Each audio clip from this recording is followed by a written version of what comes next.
ఐగుప్తులో ఉన్నప్పుడు ఇశ్రాయేలు మీద వీళ్ళు దాసులు, బానిసలు అనే ముద్ర ఎలా ఉండేదో, లోకమనే ఐగుప్తులో నేను బ్రతికేటప్పుడు, మీరు బ్రతికేటప్పుడు మన పరిస్థితులను బట్టి లోకం కొన్ని ముద్రలు వేసింది.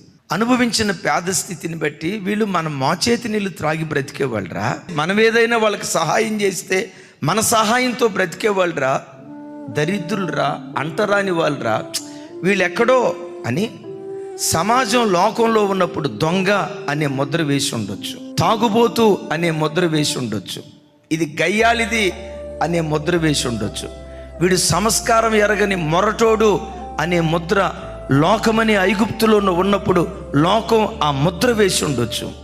ఈ దేవుడు ఎవరో తెలుసా? ఆ ముద్రలన్నిటినీ చెరిపి కొత్త పేరుతో నేను పిలవటానికి దేవుడు శక్తి కలిగినటువంటి వాడై ఉన్నాడు. ఈ వాక్యం వింటున్న నా తల్లి, నా ప్రియ తండ్రి,